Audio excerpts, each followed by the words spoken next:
তো hello' guys, আমি যেনেকৈ সদায় এণ্ড্ৰইড ফোনৰ ভিডিঅ' বনাওঁ, তো আজি আমি কিছুমান অপেন বক্স টাইপৰ ডাক চাক নোহোৱা আইফোনৰ ষ্টক লৈ আছোঁ। যেনেকৈ আমাৰ তাত চাব পাৰে আইফোন আছে। তো আইফোন 15 এইটো আমাৰ 7 দিন পুৰণা আছিল। তো 7 দিন পুৰণা আইফোন 15 আপোনাৰ ৱাৰেণ্টি সৈতে পাব, A to Z পাই যাব। ইয়াৰ প্ৰাইচ আহিব আপোনাৰ 45,000। 7 দিন পুৰণা আইফোন 15, এটা স্কেচ নাই, চাওক কিমান ধুনীয়া কণ্ডিশ্যন আইফোন 15। তো সেকেন্ড আমি দেখাব খোজো আমাৰ তাত আছে আপোনাৰ আইফোন 14। আইফোন 14 কালাৰটো বহুত ধুনীয়া, স্কেচ একোৱেই নাই আৰু উইথ ৱাৰেণ্টি সৈতে আছে এতিয়াও। তো ইয়াৰ প্ৰাইচ আমি ৰাখিছোঁ আপোনাৰ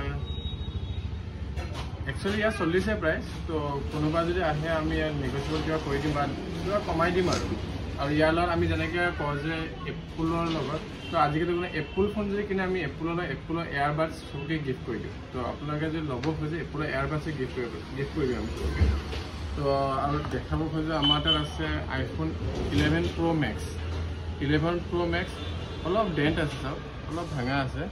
তো কিন্তু কণ্ডিশ্যনটো হৈছে বহুত ধুনীয়া কণ্ডিশ্যন আছে। তো আমি ইয়াৰ প্ৰাইচ ৰাখিছোঁ 26,000। তাৰপাছত আছে আমাৰ তাত আইফোন 13।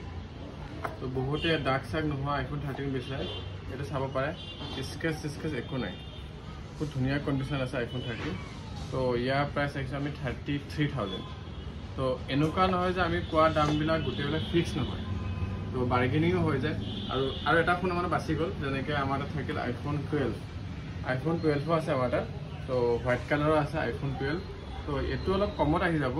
তো আমি আইফোন 12ৰ দাম ৰাখিছোঁ 24,000 আইফোন 12 আহি যাব উইথ বক্সৰ সৈতে। আৰু আমি কি কৰোঁ, গোটেইবিলাক আইফোনৰ লগত এয়াৰবাড চবকে দি দিওঁ, এপ্পলৰ এয়াৰবাড আৰু চাৰ্জাৰ আৰু ডাটা কেবলটো চবকে ফ্ৰী কৰা। এনেকুৱা নহয় যে আমি কোৱা দামটোত কোনোবা ফিক্স কিনিব লাগিব, ফিক্সো নহয়, আপোনালোকে আহি বাৰ্গেনিং কৰি ল'ব পাৰিব। তো আৰু এড্ৰেছটো চবেই যদি গম নাপায় আকৌ এবাৰ কৈ দিওঁ, এড্ৰেছটো মৰিগাঁও ভুৰবাণ্ডা ষ্টেণ্ড, আকৌ মানে পুৰণা ভুৰবাণ্ডা ষ্টেণ্ড নিয়ে LIC অফিচৰ কাষত। আৰু ডিছক্ৰিপশ্যন নম্বৰ দিয়া থাকিব, কল কৰিব।